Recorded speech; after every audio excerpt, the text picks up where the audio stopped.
नमस्कार, आप देख रहे हैं स्पेन 9 न्यूज। 5 राज्यों में चुनाव पूरे हो जाते हैं। तमाम लोग अपने वोट देते हुए नजर आते हैं, अपने वोट का प्रयोग करते हुए दिखाई देते हैं। और इसी बीच देखा जाए तो अब एग्जिट पोल के अनुसार आंकड़े देखे जा रहे हैं। आखिरकार कौन सी पार्टी किस राज्य में जीतती हुई नजर आ रही है। भारतीय जनता पार्टी और कांग्रेस पार्टी की बात करें, इन दोनों ही पार्टियों में एक बड़ा और कड़ा मुकाबला भी देखने को मिल रहा है। 5 राज्यों का जिक्र किया जाए तो मिजोरम है, छत्तीसगढ़ है, मध्य प्रदेश है, आपको बता दें तेलंगाना है और यहाँ पर राजस्थान भी है। राजस्थान की चर्चा कर लें तो यहाँ पर एक परंपरा कई सालों से चलती हुई दिखाई दे रही है और वो परंपरा है 5 साल भारतीय जनता पार्टी तो 5 साल कांग्रेस पार्टी। यहाँ पर कांग्रेस पार्टी तो ये दावा करती है कि ये परंपरा अब टूटती हुई नजर आएगी, लेकिन क्या भारतीय जनता पार्टी जो दावा कर रही है कि इस बार भारतीय जनता पार्टी की सरकार बनेगी। आपको बता दें कि राजस्थान में 200 सीटें हैं, लेकिन 199 सीटों पर ही अभी चुनाव हुआ है। एक सीट पर कब वोटिंग की प्रक्रिया शुरू की जाएगी, इस बात की जानकारी अभी चुनाव आयोग की तरफ से तो नहीं दी गई है, लेकिन एग्जिट पोल के अनुसार राजस्थान में इन 199 सीटों पर कांग्रेस की बड़ी जीत का दावा किया जा रहा है। कई चैनल्स की बात करें या कई सर्वे की बात करें, एग्जिट पोल जो निकलकर सामने आ रहे हैं, किसी में भारतीय जनता पार्टी को 80 से 100% वोट मिलते हुए दिखाई दे रहे हैं, तो वहीं कांग्रेस का प्रतिशत बताया जाए, आंकड़ा बताया जाए तो 86 से 106 के करीब का बताया जा रहा है। इसके अलावा बीएसपी, एसपी और तमाम अन्य पार्टियां, निर्दलीय पार्टियां चुनावी मैदान में राजस्थान में तो उतरी, लेकिन कहीं ना कहीं टक्कर भारतीय जनता पार्टी और कांग्रेस पार्टी के बीच में ही देखने को मिली।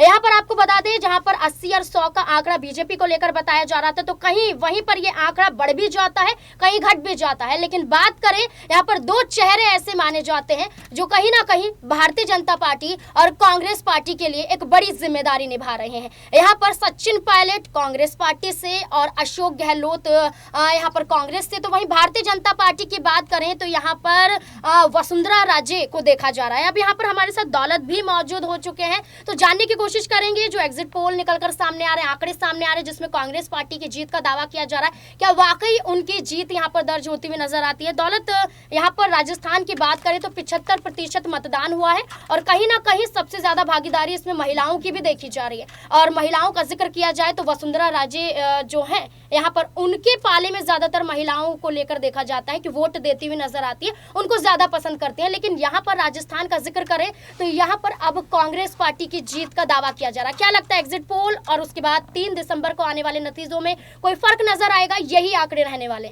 देखा जाए यहाँ पर राजस्थान क्या, यहाँ पर जितने भी राज्यों में चुनाव हुए हैं तो महिलाओं का वोट प्रतिशत यहाँ पर बढ़ा है और यहाँ पर सरकार बनाने या बिगाड़ने में बड़ा यहाँ पर उनका जो है सहयोग हो सकता है या फिर उनका बड़ा रोल यहाँ पर हो सकता है। और बात की जाए तो जो अभी एग्जिट पोल के नतीजे आए हैं उसमें और जो 3 दिसंबर को नतीजे आएंगे उसमें मेरे को लगता है कि खासा ज़्यादा फर्क यहाँ पर नहीं होगा। शायद यहाँ पर जो है परंपरा टूटती हुई नजर आए, यहाँ पर बीजेपी के हाथों यहाँ पर कुछ न लगे। जैसे कि एग्जिट पोल यहाँ पर बता रहे हैं कि बढ़त कांग्रेस लगातार प्राप्त कर रही है और कई इलाकों में देखा गया कि कांग्रेस जहाँ पर अपनी सीटें हारती थी पहले, वहाँ पर भी प्रचंड जीत उनकी यहाँ पर हो सकती है। तो देखा जाए मुश्किल है बीजेपी के लिए कि इतिहास वो दोहरा सके। यहाँ पर इतिहास जो है टूटेगा और यहाँ पर हम देख सकते हैं कि कांग्रेस की सरकार बनेगी। और अन्य की बात करें तो यहाँ पर आम आदमी पार्टी ने भी थोड़ी बहुत यहाँ पर चुनावी हुंकार भरी है, उसके बाद देखा जा सकता है कि वो भी कड़े टक्कर यहाँ पर इन पार्टियों को दे सकती है। बाकी बात करें एसपी और बीएसपी तो उनकी भी यहाँ पर कुछ सीटें निकलती नजर आ सकती हैं, लेकिन कड़ा मुकाबला कांग्रेस और बीजेपी के बीच है,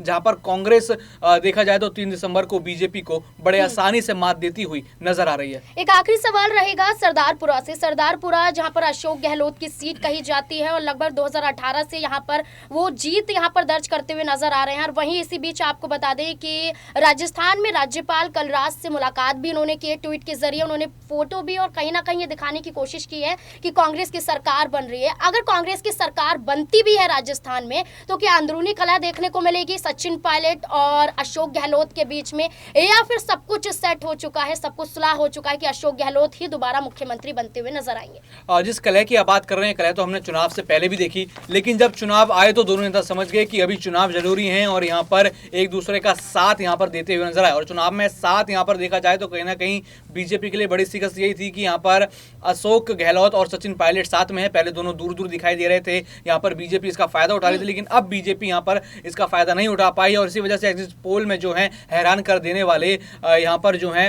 आंकड़े आए हैं, परिणाम आए हैं। जी बहुत बहुत शुक्रिया। जिस तरीके से एग्जिट पोल की बात करें तो राजस्थान में कांग्रेस की जीत, वहीं 3 दिसंबर को क्या कुछ सटीक नतीजे निकलकर सामने आते, कुछ फर्क नजर आता है या फिर राजस्थान में इस बार 5 साल वाली परंपरा टूटती हुई नजर आएगी? क्या कुछ लगता है आपको? कमेंट बॉक्स में जरूर बताएं। देखते रहे SPN9 न्यूज। धन्यवाद।